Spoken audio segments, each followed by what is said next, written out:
we have a project. We have a project, we call it OM Champion Project.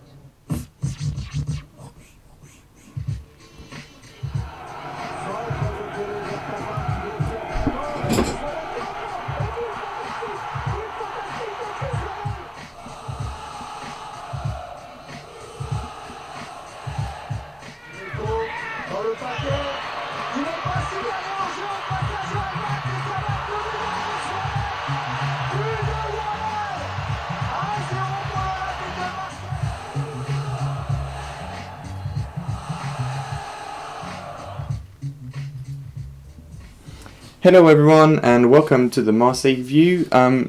Today's a bit of a special episode. We don't normally record recordings when there's no games. At the moment, as you probably all know, it's international break. But we thought there's a lot of news to talk about surrounding the club. Obviously there was the last game with the OL game where even though we debriefed the game, there was just so much to talk about that we had to cut short on a lot of topics during that episode. So I think today will probably be a great opportunity for us to talk some more about the drama, even better now because we've got kind of the back and forth between the clubs firing shots at each other, the committee that's still yet to decide what the sanctions will be for obviously the flares, but also the red card for Álvaro González and some of the incidents on the pitch as well as off the pitch. So we'll probably talk about that today, but obviously, we want to have a broader view of how the season's gone so far. Because we haven't had a game like this week, it gives us a bit more time to talk about news outside of the pitch. So we'll probably start with the Marseille-Lyon game, not the sports side, but more of the drama side. Then we're going to go into the assessment of the season, kind of broader view. And then Ben, who I'm going to introduce in a second, Ben will talk about the youth team and we'll kind of pitch into that. We'll also talk about the contract situation. You guys, if you follow Marseille news on a weekly basis, you will know that Lee Hadji has been a big integration mark surrounding the club because as of January, other clubs will be able to negotiate with his agents and therefore we'll have a lot of competition for obviously this promising player. We will also talk about it's the start of the Christmas season. So obviously with Christmas season, we have transfer windows. So we have Strootman, who's linked with two big European clubs. So we'll talk about him, but also broader about the position in general, because we are kind of lacking a number 6. That's no secret to anyone. And so losing Strootman will obviously mean even more strain on that position. So we can talk about that. And we'll probably round off the episode with sticking with the transfer targets and the transfer season, because that's kind of like the exciting news of the mid-season. So we'll talk about a bit about transfer targets and who Marseille could approach considering all the holes that we've got in the squad. So without further ado, we're going to get into it. I'm first going to introduce the speakers. Last week, it was great last week because we had two new voices. We had Mo, who's been there before, but it was first season, and then we had Raf, who was his first for the podcast. But obviously today we have some voices that we will all recognise. And I'll you don't sound too pleased about that. Yeah, I mean, thanks, Lucas. Yeah, thanks. It's always nice to have voice. I mean, I'm always a bit excited about having new people. It's just different perspective, but it's always nice to go back to the usuals. To the starting squad. We'll give the sub a chance, but at the end of the day, it's the starting 11 that counts, isn't it? So we'll start off with first speakers. We'll start with the person who just rudely introduced himself before I did. Stefan, how you doing? I'm good, thanks, mate. How are you doing? Yeah, how did you feel? We haven't had a chance to talk about the Lyon game, so how did you feel after Sunday? I was so stoked. It was such a good game, and I think the next day as well, I was just totally buzzing from it. I actually watched it again, like the highlight. You get like they do the highlights on BT Sport right after the game. Like you can watch it's like 45 minutes long, so it's quite a good cut of the game, and I just watched that when I was working from home, from my other screen up and stuff. So it's not a bad one. Yeah, I was just I couldn't get enough of it, to be honest. Yeah, I mean, it's going to be. I mean, we're like flooded with OM Leipzig and OM Salzburg game, and this is probably going to be one of them, isn't it? That like in the tough times of the season, everyone's just going to go back to highlights from that game. Yeah, because we don't get nights like that very often, do we, anymore? So we've not been good enough over in recent years. So I think those kind of games are so few and far between. It means so much more when we do get a win like that now. Yeah. Well, we'll probably talk about obviously the fact that it was so unforgettable game is probably also because of off the pitch, the anniversary and the drama around it, and the fact that it's Lyon. So we'll probably talk a little bit about that in a minute. But before, I'll introduce our second guest. So Ben, how you doing, Ben? Good, thanks, guys. How are you? Yeah, not too. I'm not doing too bad. Yeah, so there's worse. I mean, it's always nice. It's always nice to keep watching Marseille games, but I mean, always Yeah, sometimes it's at the nice to get a moment. break, and I guess for me personally, the best part about this is we stay second in the table for 2 weeks. So that's one way of looking at it, despite the boring bloody international I break. know, I Where, fucking hate the international break. So boring. they just seem to be very often, don't they? And well, it's all going to slow down next year because leading up to the Euros, there won't be as many. But with the Nations League and the friendlies and the qualifiers, it just seems like it's they've added games in. It just feels like every 3 weeks there's a break. It's fucking frustrating. Yeah, I know a lot of people aren't going to agree with me saying this, but it also doesn't help that I just find France a bit boring these days. You know, I used to really enjoy watching when the national team were playing. And for the last few years, I just find them a bit dull. I don't know. I just can't bring myself to watch games like France versus Moldova. Yeah, or whatever, you know. it's a bit of a the Deschamps touch, isn't it? Yeah. it's a bit of a taboo When- topic because especially because now we're world champions. It's a bit of a taboo topic because I've been saying even before the World Cup started, I said whatever outcome there is of this World Cup, even if we win and stuff, we need to move on from Deschamps. I can't keep watching those games. And now that he's won, well, he can't do no wrong. Every time someone criticizes his play, it's like, well, the aim is to win the World Cup. So, like, I don't even care anymore. They won the World Cup, and I got to see them win the World Cup when I was a kid as well. So I'm kind of good for another 15, 20 years or something. I'm not bothered. spoiled child. Yeah.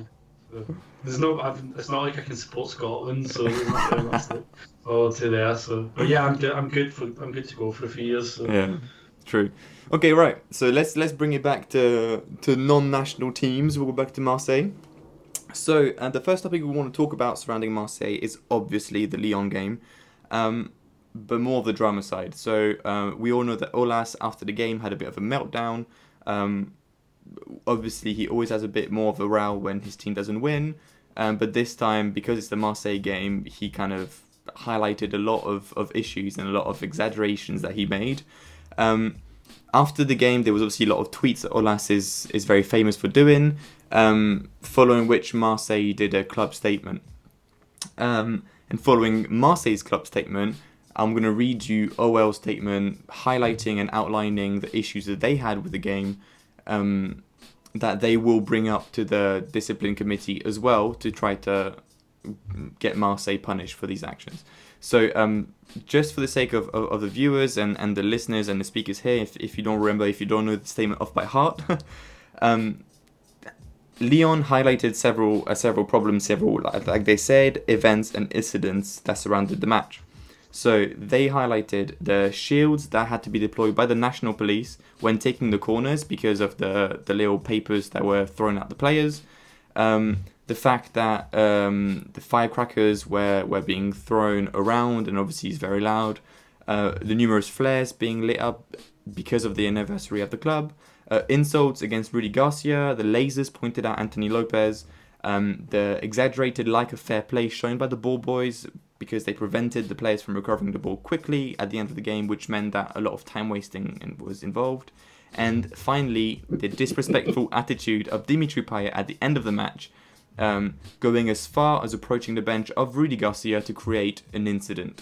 And additionally, insults towards Rudy Garcia, which I'm sure everyone's shocked and nobody expected to have insults towards Rudy Garcia in this game.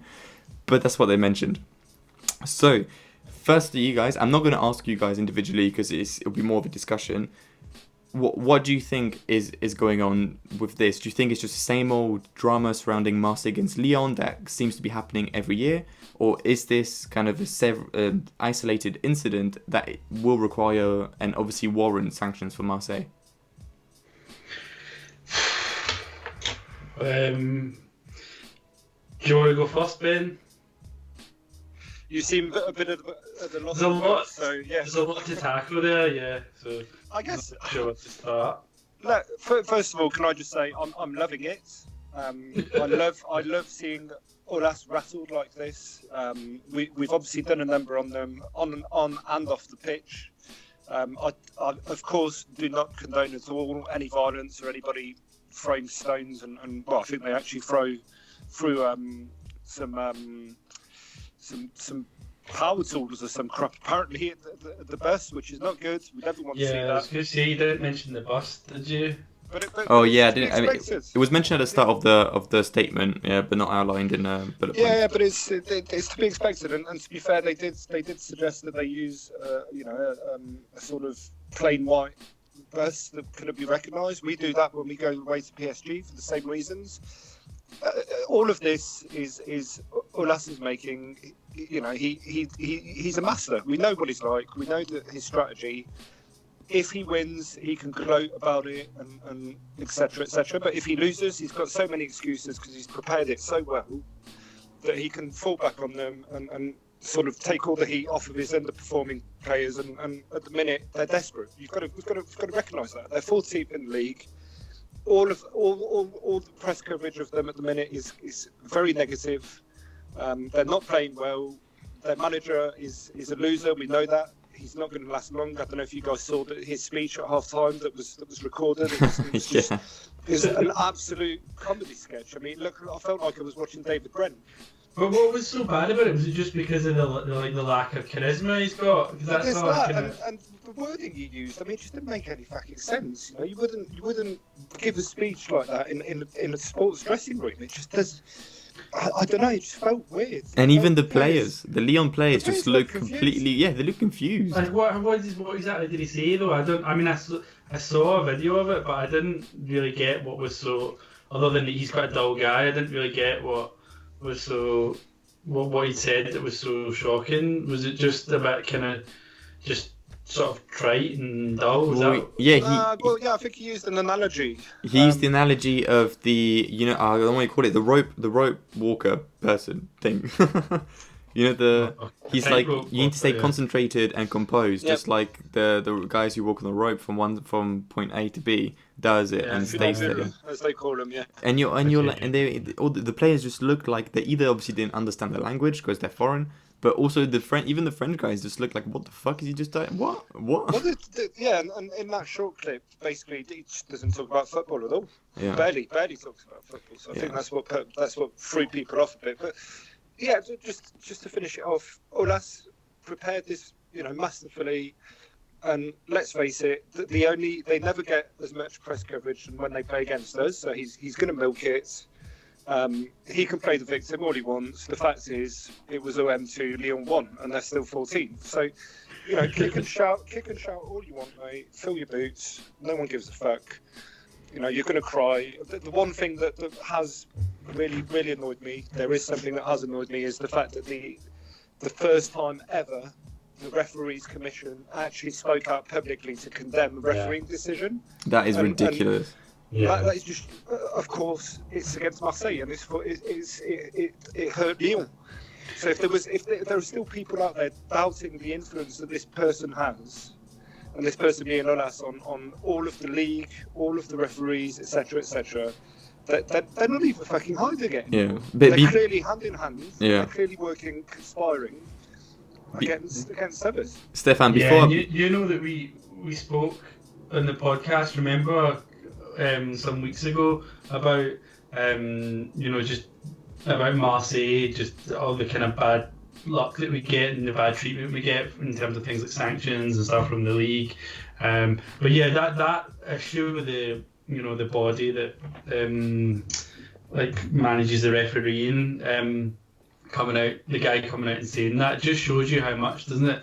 Like the football, it's just another example of where the football establishment in France is quite anti-OM, and I know everyone thinks that all the non-Marseille fans and French football think that we just complain and we cry that we're always being oppressed but that we're just shite. But stuff like that I mean, we're just getting fed the ammo, you know. And we got to- there was France Football who even made an Yeah. article saying should we replay the match, and you're like, Exactly. what the fuck? Exactly. I mean, even the media as well. You know, I mean, I know not all like the media outlets were saying stuff like that, but yeah, France football. I mean, and you know, France football is obviously one of the biggest, you know, football. Weird, they're in charge of Ballon d'Or. Yeah. But still, are they still doing it? They yeah, took so back like, charge I of mean, it, it just shows you like there's that narrative is there, man. It's across the media, it's across the bodies that regulate the game, and so on. It just feels like, you know, that we are often unfairly treated, and I know that's a shit stance to take, because I kind of always feel a bit embarrassed, sort of hiding behind that. But that game just showed it all, you know, the reaction to it. Every time we played Lyon, you know, or any other game like that, and we get decisions against us, we don't get the luck of, you know, the referee coming out and saying that, oh no, the game should, you know, that goal shouldn't have stood, and so on. Yeah. The media don't bother wasting a whole week banging on about how the game maybe could have been replayed and things like that. We just don't get that, you know. It's like we're just expected to kind of like suck it up and move on. I know, but now I feel like the fact that we won and we can still obviously see the bias from referees and from media. I think it feels. I feel like it kind of validates our point. Like, we're not just hiding the fact to kind of make excuses for a loss, because we won, and even in a win, you can see like we've benefited from that game. It's not like we've lost a game or lost points or even had an injury, but you can still find like blatant evidence of how biased like the French football world is about Marseille and Lyon. Yeah. One thing though I see that is good is the club that hasn't like properly. I know they did issue a statement. They haven't been dragged into this kind of like slagging war with Olas. Yeah. In the past, You're not going to win it. Even Elo has in the past. LeBrun, Diouf, they've all kind of got into these kind of war of words with Olas, and he loves this shit. Olas, he's just trying to goat them into saying stuff, and it's good publicity, I guess, for him as well in the club. But I actually like the fact that this time he didn't kind of like succumb to that. They kind of just sort of brushed it off and have kind of let him and Leon sort of play out the whole kind of theatre and not really get too dragged into it, and just enjoy the moment that we, you know, the aftermath of the game and the victory. So yeah. Yeah, I thought our press release was very calm and composed, and exactly the right response, because we actually was very well written, and we don't play into his hand. We go on to suggest how we could improve VAR and refereeing. So yeah, I was quite happy and satisfied. You know, we've all reacted like this when you see us do a press release. You're like, oh, for fuck's sake, someone's going to put their foot in their mouth. But actually, for a change, it felt quite nice. It was quite good. Final words on this topic. Do you guys think that the sanctions applied to Marseille for the flares and for all of the incidents outlined by Lyon, do you think that we're going to go as far as an empty stadium for a couple of games, or will it just stay within fines? Because normally what they do with flares is they close out the part of the stadium that put out the flares. But in this game, apart from Ghané and Jambouin, it's the whole stadium.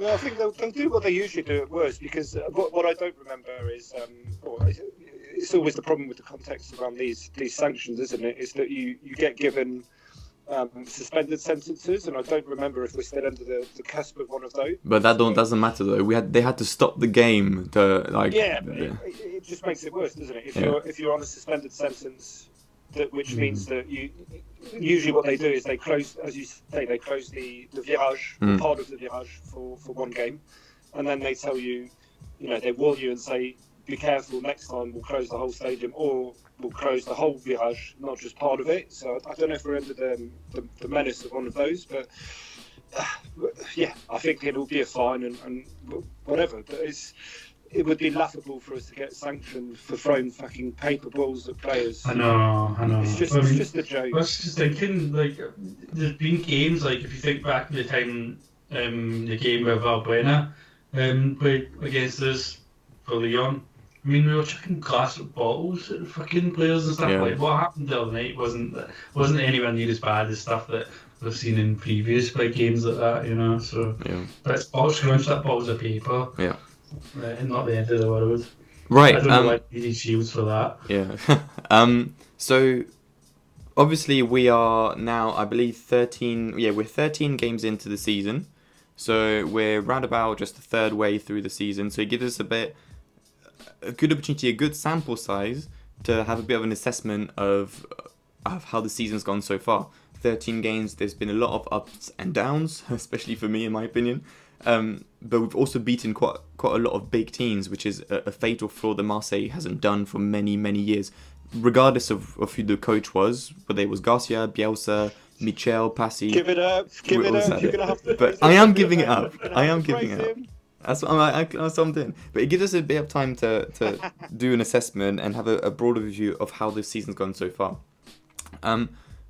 Within that, Ben will talk about the youth team because it's a topic that is not talked about very often. We tend to focus and tend to assess the success of a club on the first team's achievements, which is natural, but we also need to highlight the background work and the youth team, youth academy work that's been done when it's done well, especially for Marseille, and it's something that's not done often. So Ben will talk a little bit about that. Stefan, 13 games in, Marseille is second. A little bit of misleading position because we are 6 points away from the 14th Lyon. What conclusions did you draw early in the season? I think you're kind of right, to be honest. Like, I think that after the Lyon game, moving up to second place, we're going to the international break. I'm thinking, Villas-Boas is doing a pretty good job, actually. You know how this couldn't be going better. But really, if you'd asked me that question after the PSG game, before we went on to beat Lille and Lyon, I wasn't so sure that things were going as well as they are now. And I had doubts, even a few weeks back. I had doubts that he was going to end up getting the sack if we lost this series of games. I mean, maybe that was never going to happen, but I did think the season might be falling apart pretty badly here. We were 12th at that point. Yeah, and I mean, all this shows you is just how much of a sort of mess, it's all how topsy-turvy the French league is at the moment. It's like you can lose a game and you drop down near the relegation zone, and then you win a game and you're up circling around the podium. It's crazy. And it's just everyone's so inconsistent at the moment that apart from PSG, there's just not really. I guess it's a sort of free for all. Anyone has really got a chance of finishing anywhere.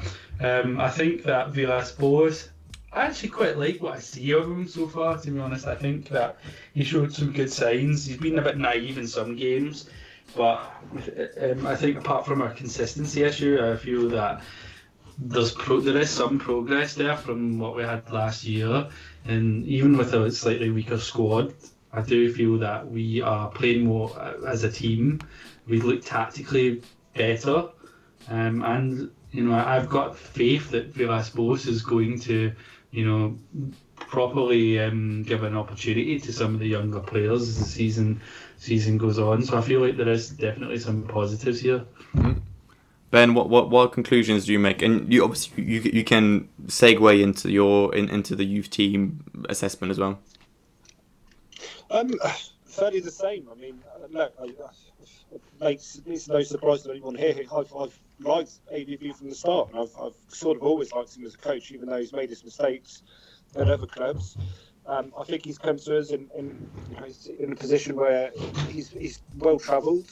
So you've got to remember the context that we started from. We came from Willy Gasser. We were absolutely awful last season. The players' heads were down, and he's come in and somehow, yes, he's not blown us away. I mean, I won't go as far as saying he's blown us away, but he's steadied the ship, and we're on track. We've got the same sort of number of points as we had last year, except the main difference being that many of our main rivals, whether it's Lille, Saint-Etienne or Lyon, have started quite poorly and are now playing catch-up with us, which is the position we want to be in.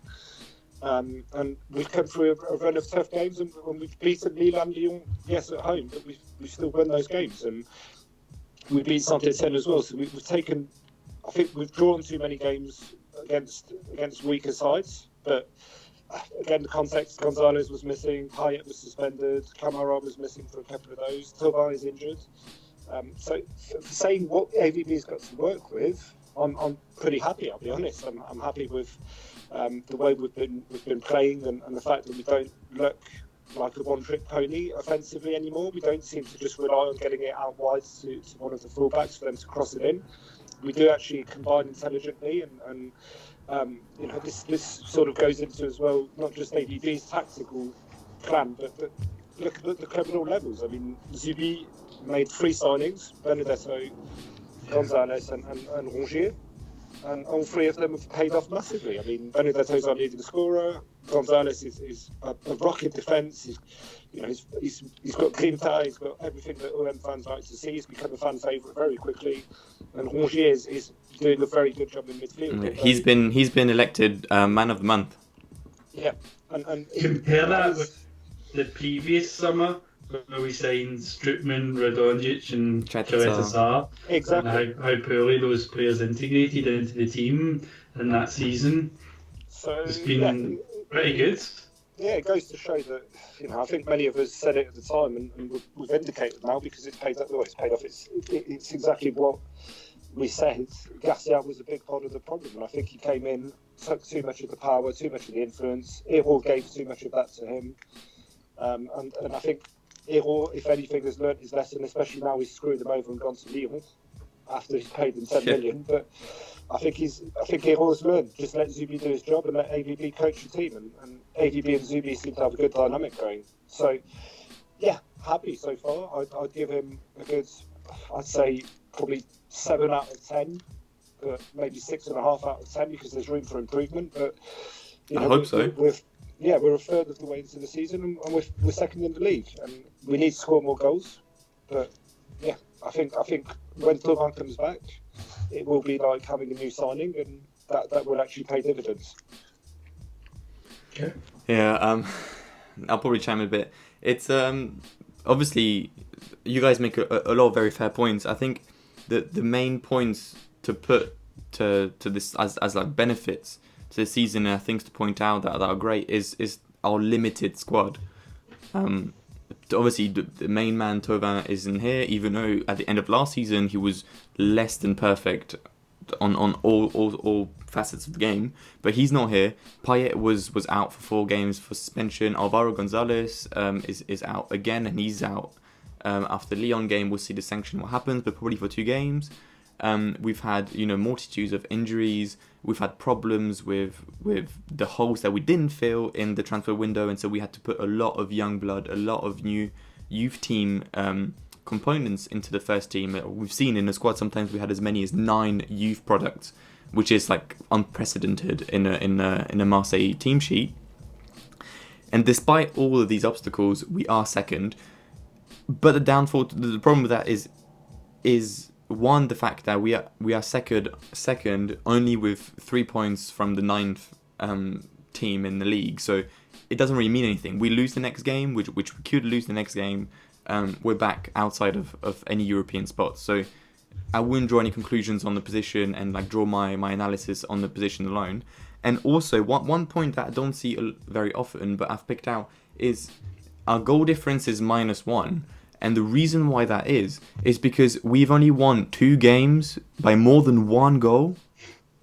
We can't close out games.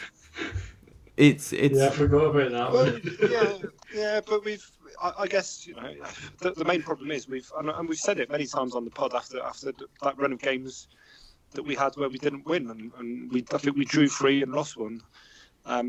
With not creating enough chances, and yes, that happened to coincide with Payet being suspended and Thauvin's injured. So our 2 most creative players, who have been the most decisive for us in the last 3 years in terms of goals and assists, were missing for a run of 4 games. Yeah, but Thauvin's been missing for longer. Yeah, but we've known Thauvin's going to be out for basically 3/4 of the season for a while. Payet's only been out for 4 games. I mean, we've had 13 games, which means 9 games he's played, and winning by only 1 goal a game is not a sustainable way of winning. And yes, 13 games is a lot, but towards the end of the season, when teams are going to start fighting for their lives, fighting for their jobs, being able to only create 2 chances a game is not going to be good enough. And we're going to talk about the transfer window, but I don't see any prolific strikers that we're going to be able to acquire to change that. And I'm sorry, but it's also down to the tactics. We'll talk about that. It's also down to the tactics. We've played in a 4-3-3 that clearly didn't work with our players. We've changed once to a 3 at the back, which was a disaster.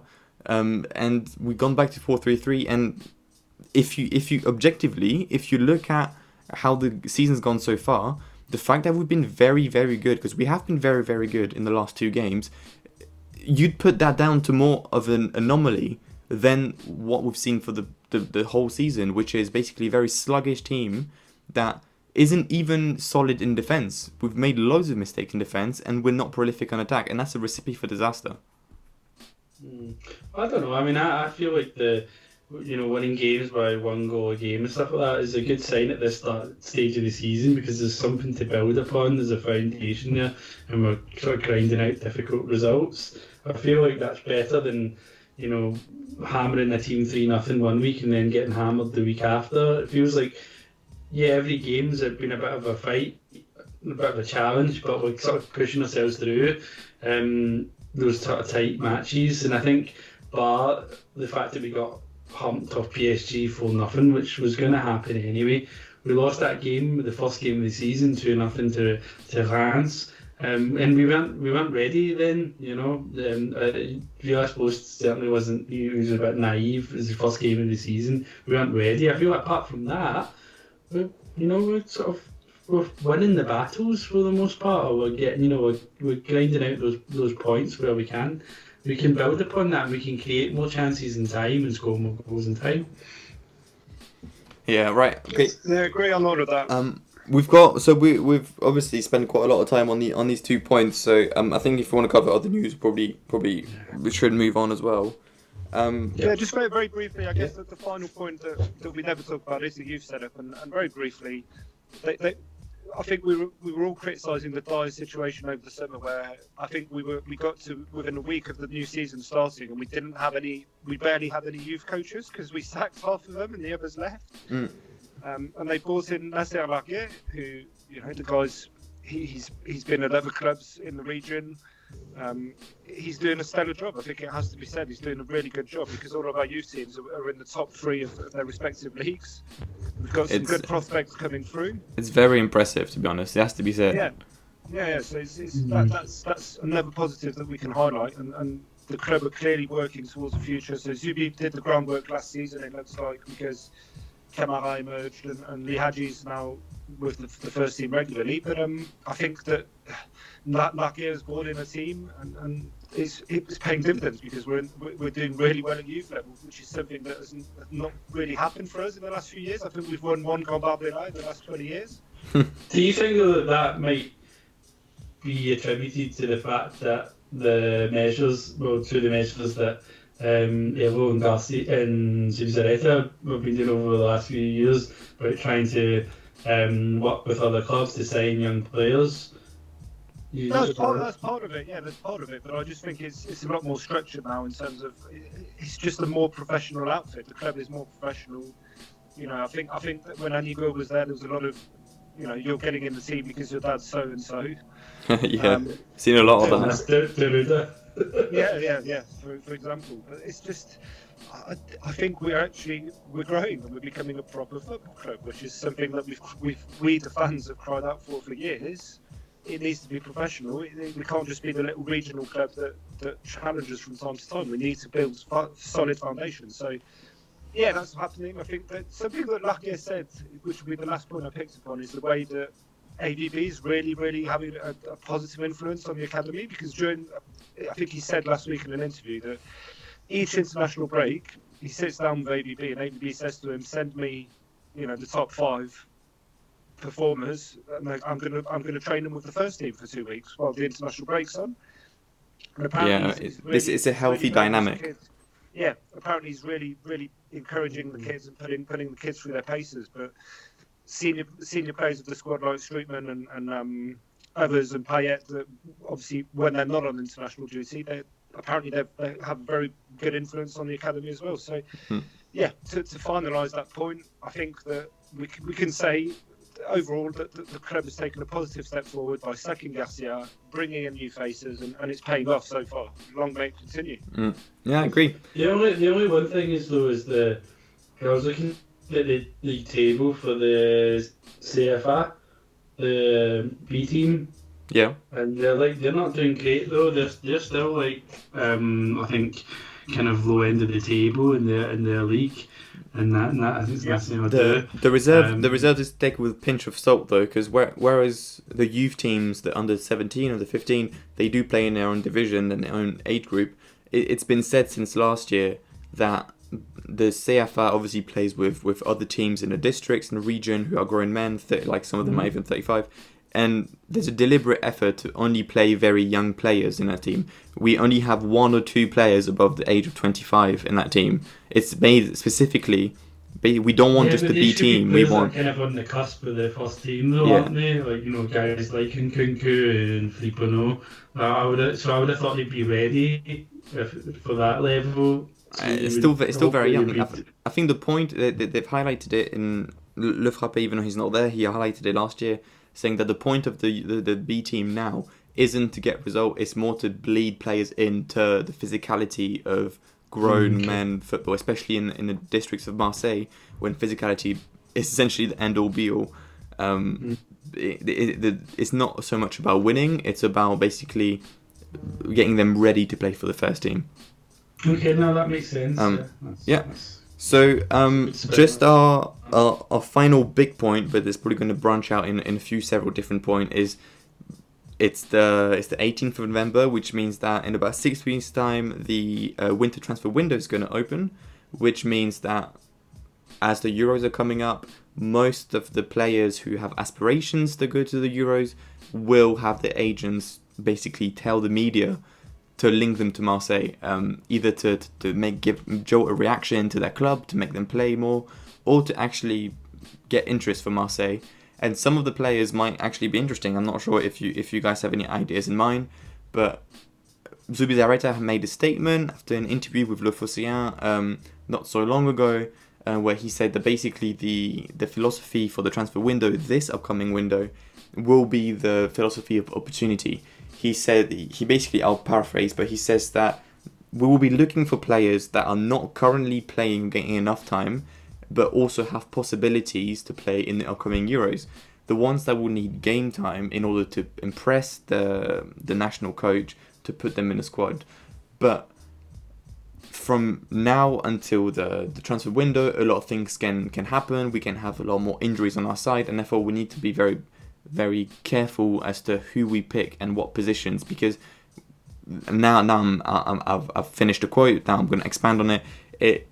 This is basically a short-term kind of outlook on the transfer window. We're not trying to bring in young players. We're trying to basically assess the holes that we have and bring in veterans, those who have experience in national teams and who have hopes. Not as good as players like Payet, but essentially the same profile. The elderly, the late 20 players that want to make a final push at an international team. So that being said,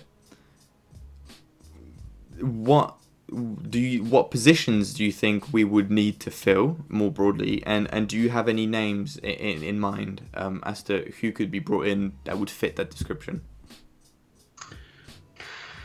I mean, I haven't really seen us linked with many names, to be honest. The only ones that I can think of recently is I think today we were linked with some American chap that I don't know anything about. Yeah. No, I don't. I'm not. To be honest, I'm not expecting us to sign anybody. You think it's going to be a blank window? Because it was like that last year. I think the focus is going to be on whether or not we're re-signing anyone into new contracts, and if Strootman goes, we might sign a replacement, a cheaper or a temporary replacement. But I'm not expecting really any signings. Villas-Boas has been quite vocal about this throughout the season, that he's not expecting. He said, he's saying that the squad's thin, but he's not expecting reinforcements in January because of the situation, the financial situation the club's in. So no, I don't. I think you can tell because usually the press are just conjuring up whatever rumours they can and linking us with all sorts of names, and they've not been giving us anything. It's true. Recently It's it been suggests to me that there's nothing on the cards. yeah, it's been notably quiet. Like even though it's in 6 weeks' time, normally we get from October we get links with various Yeah, rejects from exactly. clubs. We would have had them started by now. I would Yeah. have thought, and we're just not getting them. So I suspect if there's no rumours, then there's not a lot of action going on. Yeah. Maybe. What about you, Ben? Uh, Oh, have we lost Ben? Ben? Sorry, I was fiddling with the mute button then. Oh. Um, I think Steph's right. I don't expect anybody to come in if we don't sell Strootman, and clearly that is going to be the priority because he's the highest salary at the club would pay it. So. Well, yeah. Let's talk about Streaming actually. Then he's been linked in the last couple of days with two not European giants but very big clubs that could contend with Marseille in terms of interest for a player. We've got West Ham, Everton, I believe, and AC Milan. It's that's interesting. we'd be looking. I don't know exactly what the details of the transactions would be. But it would either be a loan, like Everton was talking about a loan because to fill out the gap that Andre Gomez did with his horrific injury, and not McCourt, West Ham and AC Milan would be looking for an outright transfer.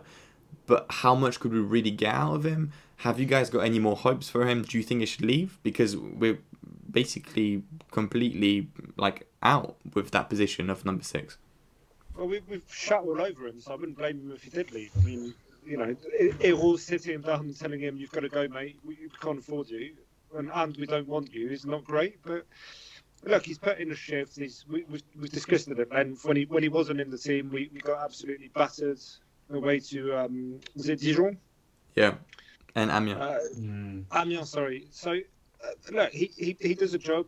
I'm okay with keeping him, but if we do get the opportunity to sell him and Zubi has someone in mind along the lines of an Alvaro Gonzalez that he can go and fetch and bring in to slot into that position in number 6, then I'm all for it. But if the objective is to sell him and not replace him, then no way. We can't afford to lose another midfielder because we're too many of our players have the same profile. Yeah, no one could play number 6 apart from him, and even him. I think I read somewhere that I think McCourt has personally told him they need to sell Strootman to free up his wages. So I think his days are numbered. I do think it's likely we're going to. Do you know what? I don't think we'll sell him. I think that we'll struggle to get decent money for him, and that we'll send him out on loan. I think what I we feel will happen. Yeah, I think they'd sell him for even between 5 and 10 million. No way. Offload him. They would just to offload the salary because he's on a 5-year deal, guys, or a 4-year deal, isn't he? So just to save the money and the salary, that would even if you sell him for somewhere between 5 and 10 million, it's an overall saving of between 15 and 20 million. So that is the way Erol will look at this, and McCourt will look at this and go, "Hey, sell him then." Yeah, but I think you can. I think you can realistically sell him on deadline day and the summer transfer window coming up for more than that.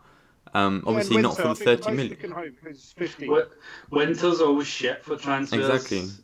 Exactly. By the way, you said AC Milan. There's some interesting stuff going on at AC Milan. There's players that they want rid of. We could surely do a deal with them because I was reading the other day that they want to send out the Polish guy up front. Yeah, Piatek. They want to send him out on loan because he's had a bad couple of months. He's fucking excellent. They bought him 35 million. Right. But on loan though, I mean, I'd happily swap him for Strootman, even though I know he's a different player, and I think the African guy they've got in the middle of the park as well. There's been lots of suggestions that they might get rid of him as well. Yeah, Kessié will move to Wolves or Leicester for 40 odd million. Yeah, that's got Premier League written all over it. Yeah, probably. Well, staying with that position then, if we look, because you've mentioned that the winter transfer window is not the best window to recruit players. it introduced the issue that we did mention last podcast about Kamara, who has been, let's say, good to very, very good for us as a defensive midfielder, and promising but very young. Raf last podcast did mention that the prime age for a centre back is 28 to 32, and he's like still has got 10 years ahead of that before he even hits his predicted prime. So highlighting the issue that we have with Strootman, that he's not on form, that he could leave. Kamara seems like the natural option to fill his boots. However, he has had an interview recently where he did say that, you know, like, even I'm happy to play as centre mid if there needs be. I'm still a centre back and I want to play centre back. And so you do run the risk of having a Gustavo situation where, even though the player is good at that position, the position that he's playing in is unwanted, and therefore his morale is going to go down, and you're not going to get the best out of him either position. And that also links in, before I ask your thoughts on that, with his performances for the France team. For France, he plays as centre-back. Ben mentioned off podcast he had 2 assists, which is obviously unbelievable to see from centre-back. But when they played Georgia, they conceded 2 goals, and he was heavily involved in both goals. It clearly his defensive woes have not from this season have disappeared, because he's still having them for the France team. So what would you guys do? Like, would you just disregard those comments and play him as a starter, or would you just basically force and run the risk of conceding 1 or 2 goals of his fault every game? I'd have a chat with him and say, mate, you're going in the centre mid for as long as we need you there. And it's just got to be done. If he's the best one there, he's the best one there. And you know who he reminds me of? He reminds me of Lorik Sana a lot, because Sana did the same for us. He came in midfield, and then when we actually bought midfielders that were better than him in midfielder, we put him in centre back, and he was brilliant then. And I think Kamara will probably be the same. He'll improve his game and his defensive awareness by playing defensive midfield, and, you know, probably improve his sort of sense of positioning and timing, because that's what he seems to struggle with, is his positioning and timing in defence, where he doesn't always read the way the attacks are going to unfold. So and that leads him to commit too early sometimes, and he ends up getting sussed out and getting taken out. So by playing defensive midfield, he can polish that side of his game, and he can learn to read the game a bit better whilst having that safety net behind him of the 2 centre backs to mop up. But it's got to be done, you know. The guy's, he's a kid of the club. I just think that maybe that interview was taken a bit out of context, because let's face it, if you're born in the city and you're a fan of OM, just putting on the shirt is enough, I think, for him. So if he needs to put in the stint this season in midfield, then he has to do it, and he will do it. And I don't think he'll complain or cause trouble. Mm-hmm. Yeah, I mean, I agree. Like, I think we should play him there until we get someone better in midfield. But I do think there is a risk that, you know, you could become unhappy if it goes on that long term. And you talk about loyalty, but I'm just not sure that in today's football that it doesn't exist anymore. It's controlled by agents. Yeah, and he's been, you know, today I know it's probably a lot of rubbish, but he's been linked with Real Madrid. So, you know, big clubs are going to see him, and he's definitely got talent. Even when he was making lots of mistakes at the back, it's quite obvious that he's got ability, he's got lots of potential, and he's very, you know, his technique is really sound for a defender. So they'll see how comfortable he is on the ball, and see that, you know, there's definitely something there worth investing in. So I don't know.